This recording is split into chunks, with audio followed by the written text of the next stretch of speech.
Assalamualaikum warahmatullahi wabarakatuh. Perkenalkan, saya Wewi Marjelati, BP 18 11 11 12 2042. Saya akan mempresentasikan laporan praktek kerja lapangan mengenai penentuan kadar air atau persen MC optimum pada pembelian bahan baku kulit manis grade C atau produksi Cassia Broken VO 2,1 sampai 2,6% di PT Sumatra Tropical Spices. Berikut gambaran umum perusahaan. PT Sumatra Tropical Spices atau STS adalah salah satu perusahaan modal asing yang diresmikan pada tanggal 18 Februari 1991 oleh Bapak Bustamil Arifin selaku Menteri Koperasi. PT STS ini berada di Dusun Talangjaya, Kecamatan Batang Anai. Perusahaan ini diberi izin oleh Menteri Negara Penggerak Dana Investasi tentang pemberian izin untuk mengelola bumbu masak dan penyedap makanan. Namun karena keterbatasan sumber daya manusia dan peralatan, maka perusahaan ini baru mampu memasarkan hasil-hasil produksi perkebunan, khususnya Cassia Vera atau kulit manis, berupa Indonesia Cassia Broken atau chips dan Indonesia Cassia Stick atau Indonesia Cassia AA Cut dan Waste. Dalam operasionalnya, perusahaan ini mengelola bahan baku yang berasal dari para petani, supplier kulit manis, serta KUD yang berasal dari Sumbar, Kerinci, dan Jambi. Dalam keberadaannya di dunia industri, perusahaan ini diharapkan mampu membuka lapangan kerja bagi masyarakat dan menghasilkan devisa untuk memperlancar pembangunan negara. Pemasaran hasil PT STS ini berdasarkan permintaan dari pembeli. Hasil produksi PT STS ini telah dipasarkan sebanyak 95% ke negara Amerika Serikat atau Baltimore dan sebanyak 5%-nya lagi ke negara Inggris, Toronto, India, Singapura, San Francisco, dan California. Komoditi dikirim dalam bentuk produk Cassia Stick dan Cassia Broken. Waktu dan tempat percobaan dilakukan. Praktek kerja lapangan ini dilakukan di Departemen Laboratorium Analisis dan Quality Control PT Sumatra Tropical Spices. Waktu praktek kerja lapangan ini dimulai dari tanggal 18 Mei sampai 18 Juni 2021. Jam kerja yaitu hari Senin sampai Jumat dari jam 8 sampai jam 5. Kegiatan utama yaitu proses penentuan kadar air. Alat yang digunakan seperti serat tester, alat meter Toledo, rangkaian destilasi, dan neraca digital. Selanjutnya, bahan yang digunakan itu Cassia Broken, toluene 80 ml, dan larutan NaCl 10%. Prosedur kerja yang pertama yaitu dilakukan teknik sampling. Pengukuran MC awal sampel kulit manis raw material grade C yang baru tiba di PT STS lalu disampling untuk menganalisa kadar MC awal dengan mengambil secara acak sebanyak 4 bal kulit manis raw material agar sifatnya mewakili secara keseluruhan.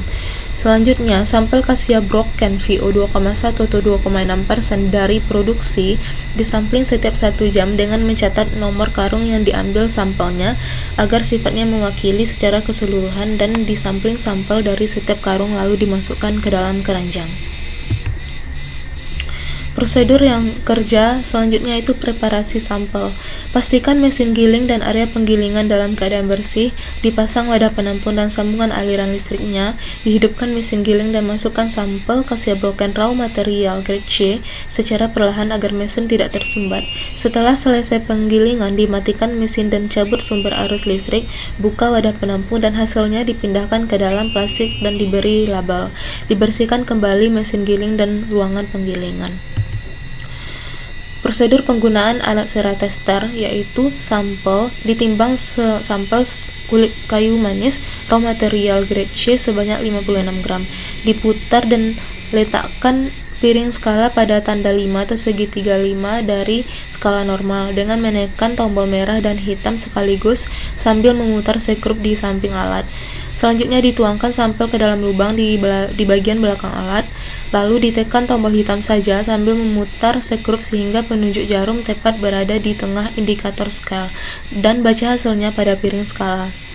Selanjutnya, hasil yang terbaca dikali 2 dan didapat hasil kadar air atau persen MC awal sampel, lalu dicatat di label yang tersedia. Selanjutnya, prosedur menggunakan alat meter Toledo. Pastikan alat meter Toledo dalam keadaan hidup Terdapat pen tempat sampel dan tersambung arus listrik. Tearing pen tempat sampel dalam kondisi kosong hingga menunjukkan nilai 0,00 gram pada layar. Lalu timbang sampel sebanyak 35 gram ke dalam pen tempat sampel secara merata. Lalu tunggu hasil kadar air pada layar sekitar kurang lebih 6 menit. Lalu didapat kadar air final atau persen MC atau VO final dan kadar air sampel dari produksi.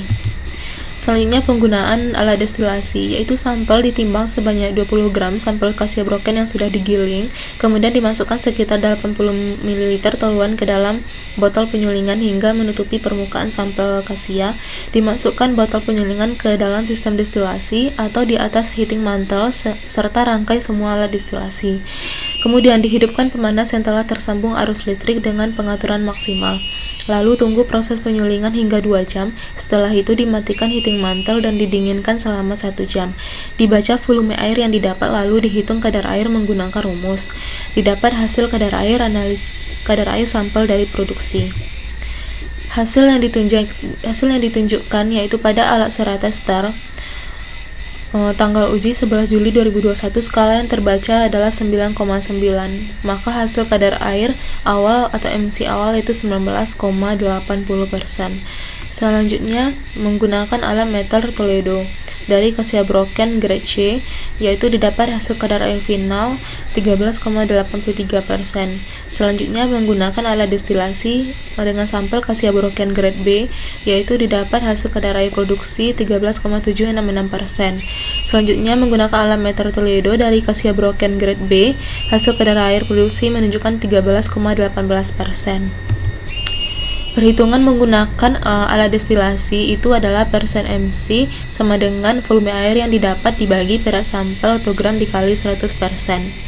Volume air yang didapat itu 3,25 ml dengan berat sampel 20,34 gram. Maka didapat hasil persen MC-nya adalah 13,766%. Dapat dilihat yaitu yang pertama, kadar air sampel. Untuk kadar air sampel awal didapat 19,80% dengan menggunakan alat Serata Star, sehingga sesuai dengan SOP PT STS Lab 002A dengan syarat kurang dari 20%, maka sampel tersebut memenuhi SOP PT STS sehingga dapat dibongkar ke gudang penyimpanan dan layak untuk diproduksi karena kadar air yang didapat yaitu kurang dari 20%. Selanjutnya yaitu hasil kadar air final atau MCVO yaitu 13,83% yang diuji menggunakan alat dengan merek meter Toledo sehingga memenuhi untuk syarat kadar air kurang dari 15%, maka sampel tersebut layak untuk dibawa di bagian produksi. Selanjutnya hasil kadar air atau MC produksi 13,766% menggunakan alat destilasi. Karena hasil yang didapat 13,766% kurang dari 14%, maka statusnya adalah layak untuk diekspor. Selanjutnya hasil kadar air atau persen MC produksi dengan hasil 13,18% sesuai dengan SOP PT STS dengan syarat kadar air kurang dari 14%, maka layak untuk diekspor. Selanjutnya pembahasan yang dapat diuraikan yaitu penentuan kadar air optimum pada pembelian dan ekspor kulit manis bertujuan untuk menjaga kualitas mutu kulit manis dari bahan baku, penyimpanan hingga tahap produksi sebagai akibat dari kandungan airnya, menghindari terbentuknya jamur pada permukaan fisik kasia broken, memenuhi syarat permintaan konsumen, kebutuhan perusahaan dan menjaga kandungan minyak arsiri kulit manis yang diproduksi. Pengukuran kadar air dengan alat meter Toledo merupakan pengukuran kadar air dengan bantuan infrared yang ditujukan untuk memanaskan bahan dan menguapkan air dalam bahan. Kelebihan dari alat ini adalah analisisnya cepat dan pengoperasiannya yang mudah. Selanjutnya, pengujian kadar air menggunakan Serata Star bertujuan untuk mengukur kelembaban dari sampel yang diuji. Penggunaan Serata Star untuk mengukur kadar air awal pada sampel kulit raw material karena penggunaan Serata Star ini tidak terbatas. Proses analisisnya lebih cepat dan mudah. Analisis kadar air bahan pangan dengan metode destilasi didasarkan pada penguapan air bahan dan penggunaan pelarut bahan yang bersifat tidak mudah tercampur melalui proses destilasi. Kelebihan analisis kadar air dengan metode tersebut antara lain sampelnya tidak mudah terdekomposisi pada suhu tinggi, mencegah oksidasi bahan karena suhu, lebih teliti, tidak terpengaruh oleh kelembaban lingkungan, dan kadar air dalam dapat langsung diketahui volumenya dengan membaca skala pada trap alat destilasi lalu dikalkulasi ke dalam rumus. Masalah yang ditimbulkan yaitu bahan baku kasia broken yang datang ke PT STS itu bisa mencapai lebih dari 60 ton, sedangkan yang dibeli oleh PT STS itu adalah satu hari sebesar 40-50 ton, sementara kebutuhan bahan baku untuk produksi dalam satu hari sebanyak 30 ton. Nah, sisa bahan baku dalam pembelian ini yang tidak terpakai itu disimpan ke dalam gudang penyimpanan untuk digunakan pada saat tidak adanya bahan baku yang masuk ke PT STS. Sementara itu bahan baku yang tidak dibeli oleh PT STS itu dikarenakan karena kadar air dari bahan tersebut tidak memenuhi dari SOP yang ditetapkan.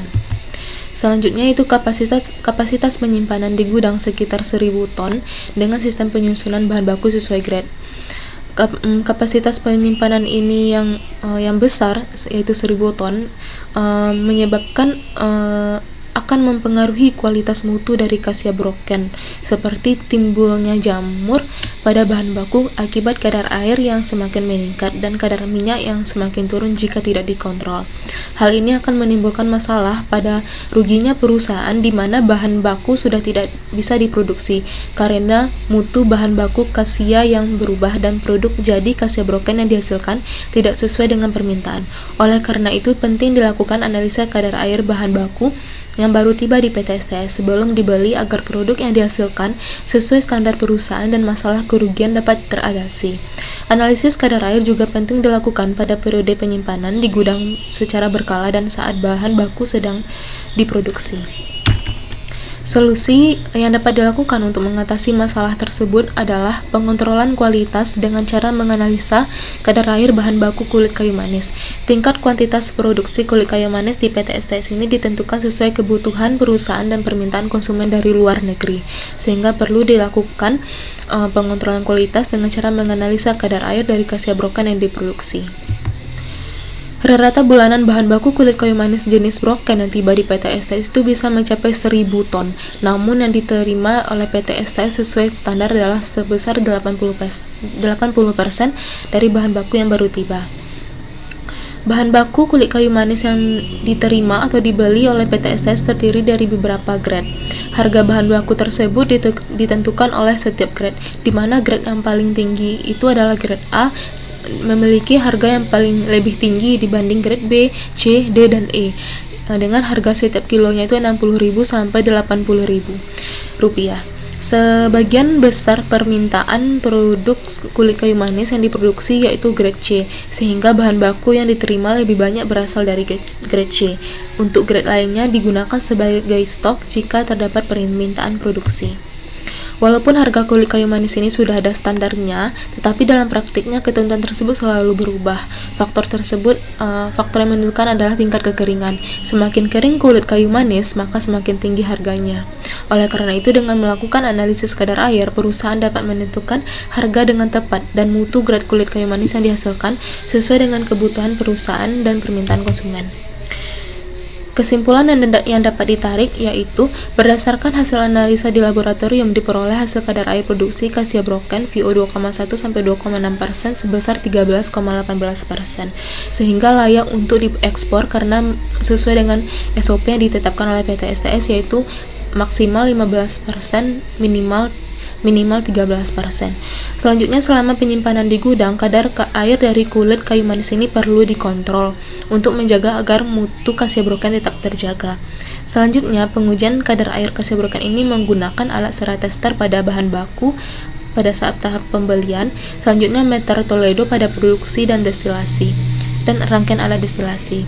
Selanjutnya, penetapan batas optimum kadar air kasia broken yang diproduksi itu bertujuan untuk menentukan tindakan yang sesuai agar kualitas kasia tetap baik dari tahap pembelian hingga tahap ekspor, meminimalisir adanya pertumbuhan jamur, dan menentukan harga beli kulit manis yang akan diekspor. Berikut dokumentasi yang penulis lakukan selama melakukan praktek kerja lapangan di PT Sumatera Tropical Spices. Terima kasih atas perhatiannya. Mohon maaf jika ada kesalahan. Penulis ucapkan Assalamualaikum warahmatullahi wabarakatuh.